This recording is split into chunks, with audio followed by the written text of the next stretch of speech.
Halo teman-teman, perkenalkan nama saya Idlara Diandra Zardia dengan NIM B00230004 kelompok B10 dengan Aslab Mas Awalil. Pada kesempatan kali ini, aku akan ngebahas beberapa materi mulai dari organa genitalia maskulina, organa genitalia feminina, dan juga sistem uropoetika. Nah, untuk organa genitalia maskulina, aku akan ngebahas tentang mekanisme ereksi dan ejakulasi. Kemudian aku juga akan ngebahas tentang kelenjar yang berfungsi saat ejakulasi dan juga ereksi. Kemudian, untuk organa genitalia feminina, aku akan ngebahas mulai dari OVF interna sampai ke proses fertilisasi hingga implantasi. Kemudian untuk sistem uropoetika, aku akan ngebahas mulai dari alur perjalanan urin sampai berkemih. Nah, ini dia. Oke, let's go. Kita bahas satu-satu. Oke, yang pertama, aku akan ngebahas tentang mekanisme ereksi dan juga ejakulasi. Nah, jadi sebenarnya ereksi itu apa sih? Jadi ereksi itu adalah kondisi di mana penis itu menjadi tegak dan kaku. Jadi itu merupakan efek pertama perangsangan seksual pada pria. Jadi gampangannya adalah ereksi itu ketika penis itu menjadi kaku dan dia itu belum mengeluarkan spermanya. Itu adalah ereksi. Nah, kemudian mekanismenya itu gimana? Jadi untuk ereksi itu dia itu akan menggunakan nervus parasimpatis. Jadi dia akan menggunakan nervus parasimpatis dengan segmen sakral 2 sampai 4. Nah, kemudian jadi awalnya itu nanti terjadi rangsangan sensoris, entah itu dari sentuhan, penciuman, dan lain sebagainya, ya dia itu akan mengirim sinyal ke segmen sakral ini. Nah, kemudian setelah itu dia itu akan mengirim impuls dari korteks cerebri untuk melakukan vasodilatasi arteri helicinae yang menyebabkan corpora cavernosa itu terisi oleh darah. Jadi ini ya, ini kan corpora cavernosa. Itu akan terisi oleh darah gitu karena terjadi vasodilatasi. Kenapa bisa terjadi vasodilatasi? Jadi di dekat arterinya itu terdapat otot-otot polos yang mana karena dia itu pakai nervus parasimpatis, dia itu akan menyebabkan relaksasi. Nah, kalau semisal dia relaksasi kan nanti ototnya melebar. Kemudian tunika albuginea itu ikut melebar. Nah, kok tunika albuginea ikut melebar, nanti vena dorsalis profunda penis ini dia itu akan ini kayak terjepit kayak gitu. Nah, kalau dia terjepit, nanti arteri-arteri yang tadinya tuh dia masuk, nanti dia jadi nggak bisa kembali. Jadi dia akan tertahan di situ dan menyebabkan ereksi kayak gitu. Nah, kemudian yang kedua ada ejakulasi. Jadi kalau ejakulasi ini dia kayak kebalikan gitu dari ereksi. Jadi kan kalau semisal kalau ejakulasi, jadi dia itu menggunakan nervus simpatis ya, dia menggunakan nervus simpatis. Nah, anggap aja kayak kalau ejakulasi kan short gitu kan. Nah, berarti S for simpatis gitu. Nah, kemudian dia itu menggunakan segmen lumbalis 1 sampai 3. Nah, kemudian dia itu terdiri dari dua fase, ada fase emisi dan juga fase ejakulasi. Bedanya apa sih? Jadi kalau semisal emisi itu nanti, cairan semen itu akan transmisi ke uretra, sedangkan kalau ejakulasi dia itu adalah keluarnya semen dari uretra ke OUE. Jadi gampangnya itu kalau emisi itu nanti cairan semennya itu akan sampai ke uretra. Nah, kalau ejakulasi itu waktu proses keluarnya dari uretra ke sampai ke OUE kayak gitu. Nah, jadi nanti kan pada proses emisi itu nanti dinding ductus deferens itu akan berkontraksi. Nah, kemudian otot-otot kelenjar vesikalis dan juga bulboretralis itu juga akan melakukan kontraksi. Nah, kemudian sphincter vesika urinaria juga berkontraksi. Nah, proses ejakulasi itu dia akan menyebabkan kontraksi arteri helicinae. Jadi berkebalikannya sama yang tadi. Kok tadi kan bikinnya dia bikin jadi relaksasi ya kalau yang si ereksi ini. Kalau yang ejakulasi dia bikin jadi kontraksi. Nah, sehingga tadi yang, venanya ini terjepit, dia tuh bisa nggak terjepit lagi kan. Nah, itu akhirnya bisa menyebabkan, eee, aliran darahnya itu, lancar lagi. Nah, sehingga nanti juga ditambah sama kontraksi dari musculus pubis spongiosum dan juga musculus ischiocavernosus, sehingga dorongan mekanis untuk mengeluarkan semen dari, uretra, kayak gitu. Oke. Nah, kemudian yang kedua, aku akan ngebahas tentang kelenjar yang berfungsi saat ejakulasi dan juga ereksi. Nah, aku akan menjelaskan tentang mulainya proses pembentukan sperma sampai keluar ya. Jadi yang pertama, itu kan sperma itu akan dibentuk di testis ini ya. Nah, kemudian nanti dia itu akan disalurkan ke epididymis ini. Nah, di epididymis ini terjadi pematangan dan juga penyimpanan sperma sementara. Nah, kemudian setelah itu nanti dia akan dialirkan melalui ini ductus deferens atau vas deferens. Nah, kemudian setelah itu nanti dia akan disimpan gitu di ampula kayak bagian pelebarannya ini, nih bagian pelebaran kan. Nah, kemudian nanti saya itu kalau misalnya dia mau dikeluarin, nanti dia itu akan menuju ke ductus ejaculatorius. Nah, di ductus ejaculatorius ini nanti dia akan bergabung nih sama sekret dari vesicula seminalis. Jadi kelenjar pertama yang ditemui sama si sperma itu dia akan bertemu dari vesicula seminalis ini. Nah, kemudian dia akan bercampur di sini itu ke ejaculatorius, kemudian nanti dia akan lanjut ke uretra. Nah, di uretra ini ada beberapa kelenjar. Yang pertama ada kelenjar prostat. Ini kelenjar prostat. Jadi kan kalau semisal uretra dari pria itu kan dia terdiri dari 3 pars. Nah, yang pertama ini pars prostatika kan. Nah, pars prostatika ini tuh ya ini yang ada prostatnya kayak gitu. Nah, nanti dia akan bercampur sama bercampur sama sekret-sekret dari prostat, kemudian nanti dia akan lanjut bertemu sama kelenjar bulbo uretralis. Nah, kelenjar bulbo uretralis ini nanti awalnya ada yang keluar duluan kan. Dia ada yang keluar duluan. Fungsinya untuk apa? Untuk kayak membersihkan ini loh, jalan sebelum si semen itu keluar. Jadi dia akan bersihin dulu. Nah, kemudian nanti dari sana itu juga ada yang gabung sama cairan-cairan yang udah bercampur sama sekret dari vesicula seminalis dan juga sekret dari prostat. Kemudian dia akan bercampur, kemudian dia keluar deh. Oke, gitu. Nah, kemudian kita akan bahas satu-satu, mulai dari vesicula seminalis. Ini dia vesicula seminalis ya. Nih, ini vesicula seminalis. Ini vesicula seminalis, ini vesicula seminalis. Jadi dia tuh ya, ini dia vesicula seminalis. Nah, jadi dia itu terdiri dari 2 buah organ berlobus, yang mana dia itu terletak pada permukaan posterior dari vesika urinaria. Nah, kemudian ductus deferensnya di sisi medialnya vesicula seminalis. Nah, kemudian fungsinya buat apa sih vesicula seminalis ini? Nah, fungsinya yang pertama, dia itu akan menghasilkan sekret yang akan ditambahkan pada cairan semen. Kemudian, sekret-sekretnya ini dia itu akan mengandung ada 2.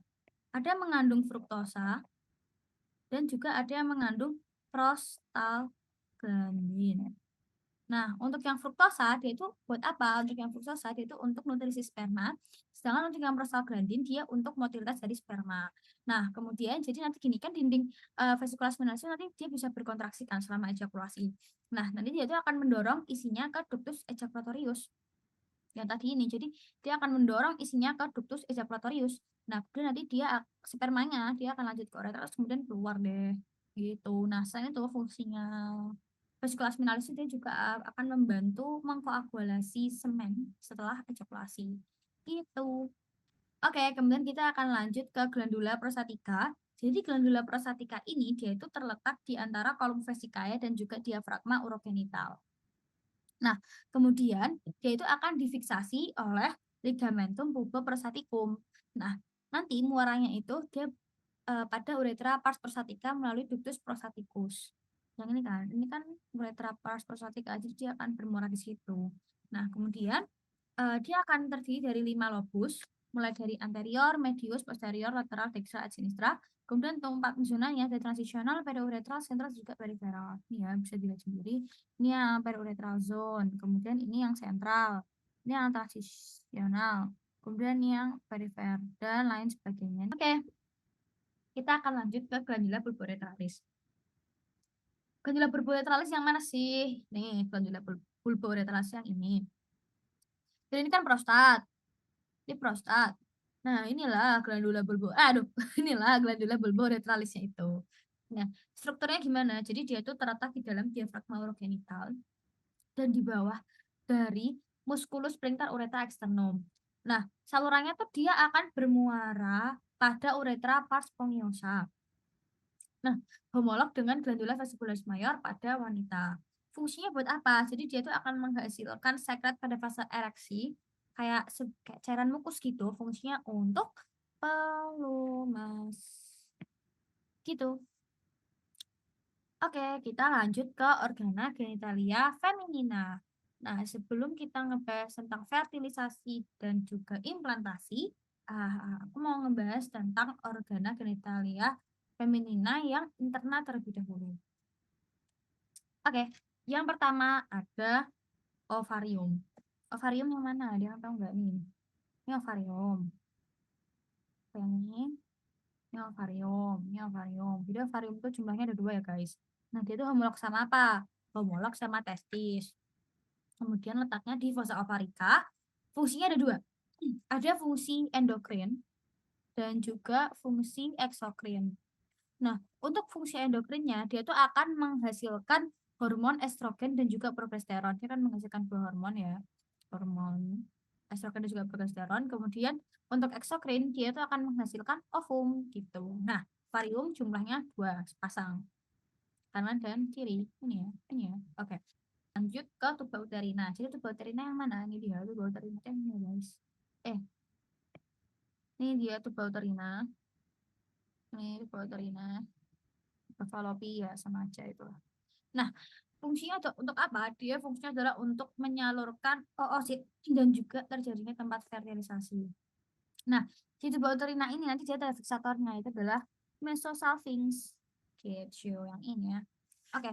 Nah, kemudian nanti dia itu akan menyalurkan ya oosit dari ovarium. Kemudian sampai dia akan melanjutkan oosit dari ovarium ini. Kemudian nanti lanjut sampai ke uterus. Gitu. Nah, untuk fertilisasinya biasanya terjadi di mana? Terjadinya di ampula. Karena dia bagian yang paling lebar. Gitu. Ini ya. Kita akan ngobrolin satu-satu bagian dari tuba uterus. Oke. Jadi yang pertama ada infundibulum. Jadi infundibulum itu nanti dia ada kayak jari-jari, kayak jari-jari ini kan jari-jari yang disebut dengan fimbriae. Nah, kemudian nanti ada ampula. Jadi ampula yang mana sih? Ini dia ampula. Ini adalah bagian yang paling melebar. Nah, yang mana nanti dia itu terjadi fertilisasi biasanya di situ. Nah, kemudian dia ada ismus. Ismus kan ini ya, bagian penyempitan. Dan dia akan berbatasan sama dinding uterus dan juga nanti ada pars intramural yang nanti juga ada pars intramural, yaitu nanti bagian tuba yang menembus myometrium dan terbuka ke kavum uterus melalui ostium uterinum tuba uterina. Gitu. Kemudian kita akan lanjut ke uterus. Uterus yang mana nih uterus? Ini uterus. Nah, jadi fungsinya tuh buat apa? Dia tuh fungsinya sebagai tempat berkembangnya embrio dan juga fetus. Kemudian nanti letaknya ada di pelvis minor. Nah, ada 2 struktur ya, entah itu eksternal maupun internal. Nah, untuk yang eksternal, yang pertama ntar dia ada fundus. Ini fundus. Kemudian nanti dia ada korpus. Oh, ini korpusnya di bagian sini. Kemudian nanti juga ada cervix uteri. Ini cervixnya di sini nanti. Gitu. Nah, kemudian nanti kalau internalnya itu nanti ada kavum, isthmus, dan juga kanalis cervicis. Jadi ini adalah kavumnya yang dalam, kemudian isthmus ini bagian yang menyempit, dan juga nanti ada kanalis cervicis. Ini adalah kanalis cervicisnya ini. Itu. Terus nanti dia itu terdiri dari 3 lapisan ya si uterus ini, yaitu ada endometrium, myometrium, dan juga perimetrium. Nah, kemudian nanti dia itu akan memiliki ukuran yang dan proporsi yang dinamis. Jadi dia itu akan bisa berubah sewaktu-waktu. Yang terakhir adalah vagina. Jadi dia itu vagina itu ini ya vagina. Jadi dia itu struktur fibromuskular berbentuk tabung yang dia itu akan menghubungkan vulva dengan uterus.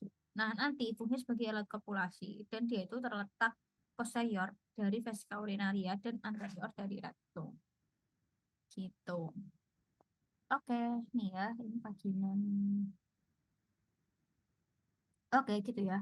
Kita lanjut ke fertilisasi dan juga implantasi. Jadi sebenarnya fertilisasi itu apa sih? Jadi fertilisasi itu adalah gampangannya ketika sperma itu ketemu sama ovum. Jadi gini, kan awalnya sperma itu kan dia belum aktif. Sperma belum aktif, tapi ketika dia itu berhubungan dengan traktus genitalis wanita, terjadi pengaktifan spermatozoa untuk proses fertilisasi ini. Nah, nanti dia akan bergerak menuju tuba falopi, yang mana nanti sperma itu dia memiliki enzim hyaluronidase dan enzim proteolitik yang terdapat dalam sperma yang fungsinya itu untuk menembus sel-sel granulosa di sekitar sel telur yang tidak bisa ditembus oleh sperma dengan cara mencerna protein. Jadi misalnya ini ovum, kemudian ini sperma. Nah, itu nanti dia gimana sih cara dia bisa nembus? Nah, itu ya tadi dia punya, enzim hyaluronidase dan juga enzim proteolitik, kayak gitu. Nah, nanti kalau semisal udah ada satu sperma yang dia tuh masuk, nanti, si granulosa ini dia akan menghasilkan enzim supaya nggak ada sperma lain yang menembus. Jadi yang bisa masuk tuh cuman satu aja. Nah, akhirnya terjadilah fertilisasi. Nah, fertilisasi ini biasanya terjadi di ampula. Fertilisasi ini ya. Nih, kita zoom-nya ke nih, ovum nanti dia akan dimasukin sama, sperma. Oke, lanjut. Nanti Jadi nanti si zigot ini kan dia bisa jadi fertilisasi kan nanti terbentuk zigot. Nah, si zigot ini dia akan berjalan terus, dia akan berjalan menuju uterus. Nah, kemudian dia akan menempelkan diri dan juga mulai mencari nutrisi. Nah, nanti kalau semisal ya terjadi gangguan pada tubal fallopi misalnya. Kemudian nanti si zigotnya ini dia nggak bisa lanjut sampai ke uterus. Nah, terjadi yang namanya kehamilan ektopik. Atau ketika zigot ini tiba-tiba jatuh ke paru abdomen atau tempat yang lainnya. Nah, itu juga bisa menyebabkan kehamilan ektopik. Kayak gitu. Nah, nanti kalau misal terjadi kehamilan ektopik gimana? Ya, nanti lama-kelamaan zigot itu bisa kekurangan sumber makanan. Karena sumber makanannya itu kan tempat yang untuk didesain untuk si zigot ini kan memang seharusnya si uterus ya. Kalau dia nggak di uterus ya dia bisa kekurangan makanan kayak gitu. Nah, kemudian nanti ketika dia udah mencapai uterus, nanti blastokista yang sedang berkembang itu biasanya dia akan tetap tinggal di dalam kavum uteris selama 1 sampai 3 hari lagi sebelum berimplantasi dalam endometrium. Jadi biasanya implantasi ini terjadi kira-kira pada hari ke-5 sampai ke-7 setelah ovulasi. Nah, implantasi itu dia merupakan hasil dari kerja sel-sel tropoblas yang mensekresikan enzim proteolitik yang mencerna dan mencairkan sel-sel endometrium. Nah, sekali implantasi terjadi, sel-sel tropoblas dan sel-sel yang berdekatan lainnya, baik dari blastokista maupun dari endometrium uterus, akan berproliferasi dengan cepat dan dia akan membentuk plasenta dan berbagai membran kehamilan. Oke, gitu.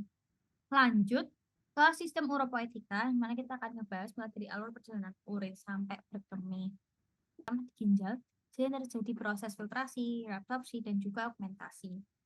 Jadi dia akan lanjut ke ureter, kemudian dia akan lanjut ke vesika urinaria, di mana nanti urin itu akan ditampung dulu di sini. Nanti kalau misal udah penuh, dia akan dikeluarin melalui uretra gitu.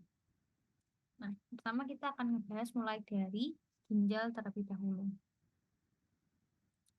Jadi, fungsi dari ginjal itu apa sih? Ya tadi, dia akan menyaring darah dari zat-zat yang tidak diperlukan dan mengeluarkannya sebagai urin.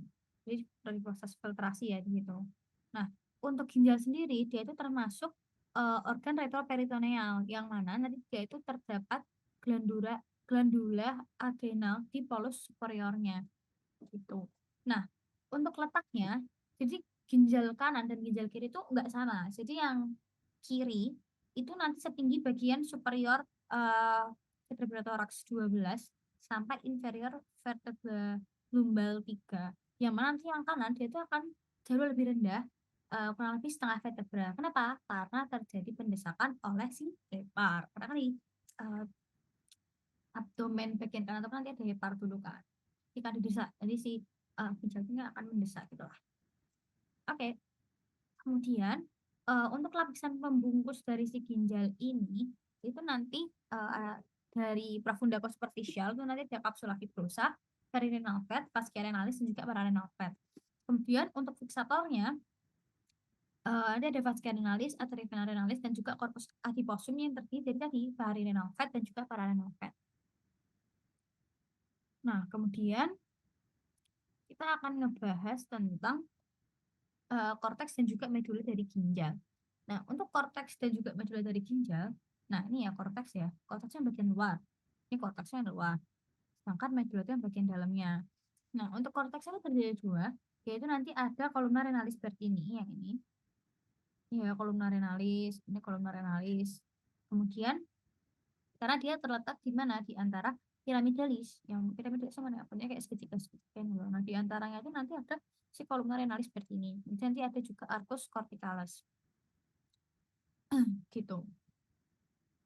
Nah, kemudian untuk medula yang pertama nanti ada piramidalis, piramidis renalis. Jadi piramidis renalis itu yang bentuknya kayak segitiga-segitiga ini, yang agak segitiga-segitiga ya.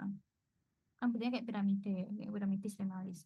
Kemudian nanti juga ada papilla renalis, yang mana dia itu merupakan apex dari medulla renalis, dan dia itu akan menghadap ke sinus renalis. Jadi nanti ada papilla, nih papilla renalis yang kayak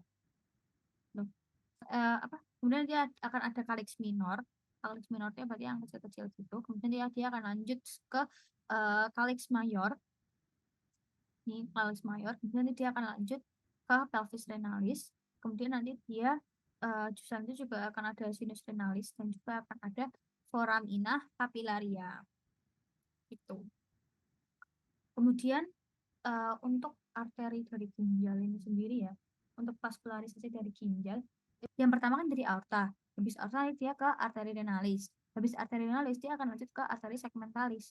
Nah, habis lanjut ke arteri segmentalis dia akan lanjut ke arteri interlobaris. Setelah arteri interlobaris dia akan lanjut ke arteri arcuata.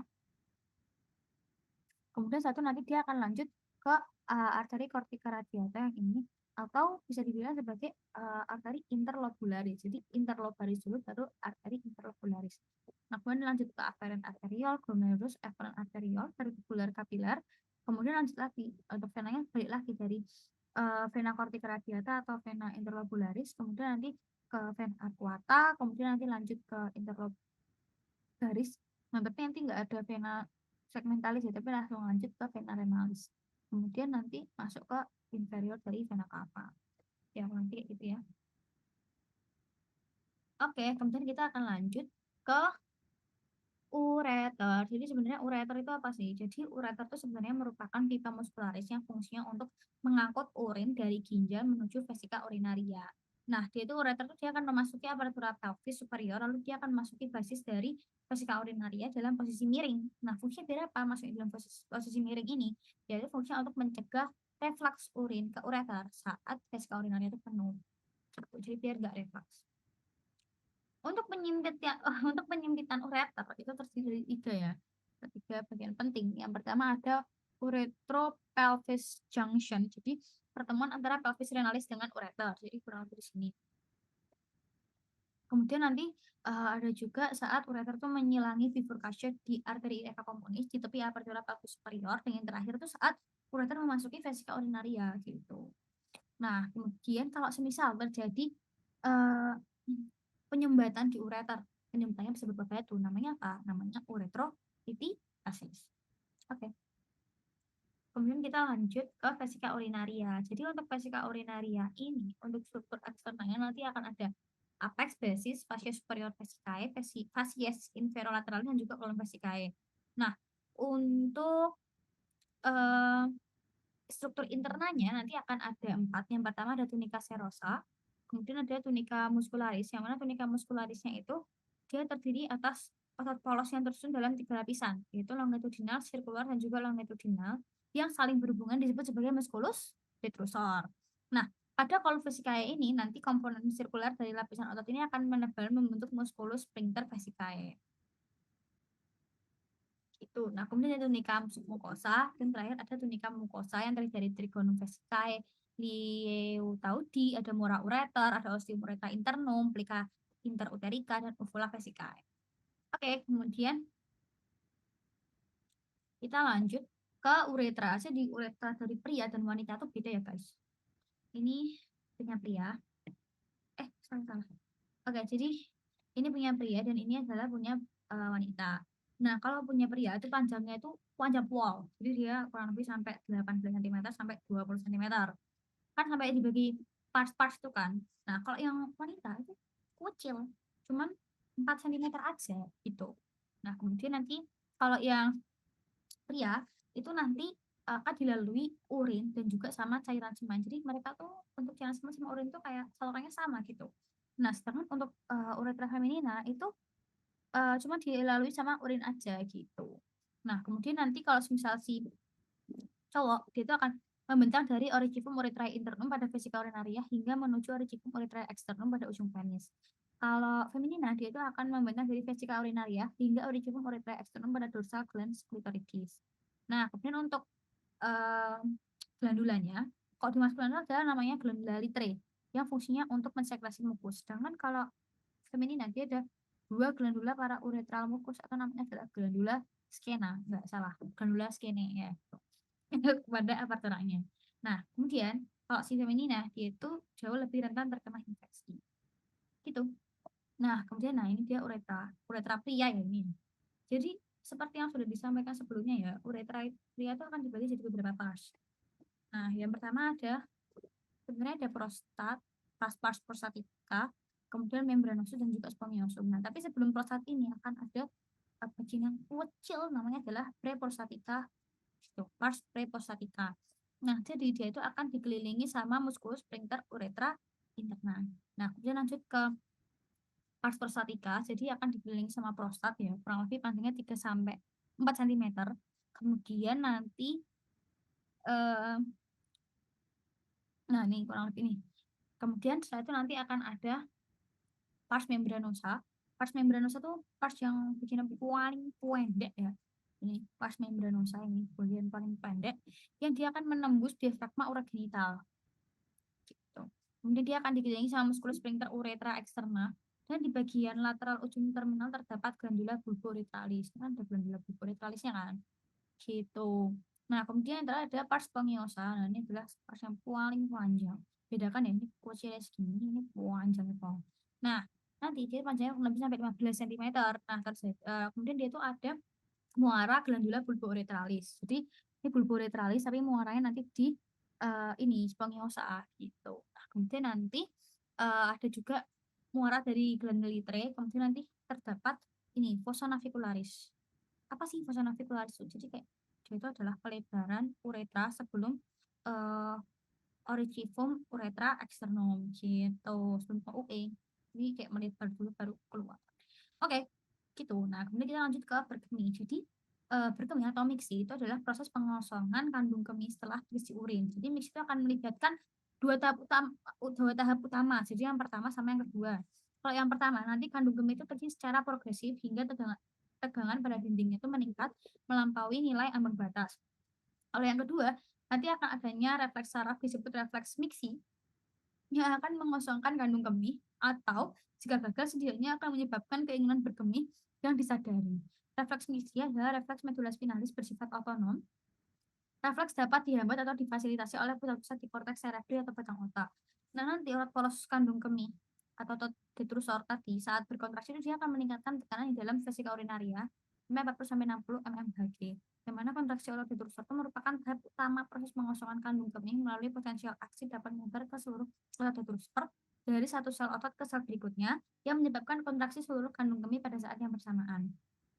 Tonus normal atau detrusor di vesika urinaria itu dia akan menekan dari ureter sehingga mencegah aliran balik atau reflux urin dan vesika urinaria ketika tekanan di dalam kandung kemih meningkat selama miksi atau selama kompresi kandung kemih. Setiap gelombang peristaltik di ureter itu dengan tekanan di ureter meningkat sehingga daerah yang menuju vesika urinaria itu akan membuka dan memungkinkan aliran urin ke dalam vesika urinaria. Jarak tempuh ureter dari vesika urinaria itu lebih pendek dari normal sehingga kontraksi vesika urinaria selama miksi tidak selalu menyebabkan oklusi ureter yang lengkap. Akibatnya, sebagian urin di vesika urinaria itu didorong ke belakang ke arah ureter, disebut sebagai reflux vesicoureter yang menyebabkan pembesaran ureter. Hingga dari tekanan dalam kalises ginjal dan struktur medula ginjal yang meningkat dan jadi kerusakan ginjal.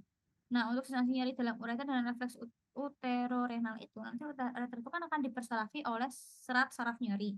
Kalau semisal si ureter ini terbendung, misalnya oleh batu ureter, nah itu akan terjadi refleks kontriksi yang kuat dan nyeri yang super hebat. Nah, impuls nyeri itu akan menyebabkan refleks simpatis balik ke ginjal untuk mengkontraksi arteriol ginjal sehingga menurunkan keluaran urin dari ginjal atau refleks uterorenal untuk mencegah aliran cairan yang berlebihan ke pelvis ginjal pada keadaan ureter terbendung. Oke, kurang lebih kayak gitu aja dari aku. Sebenarnya terima kasih sudah menonton video ini sampai habis dan sampai akhir.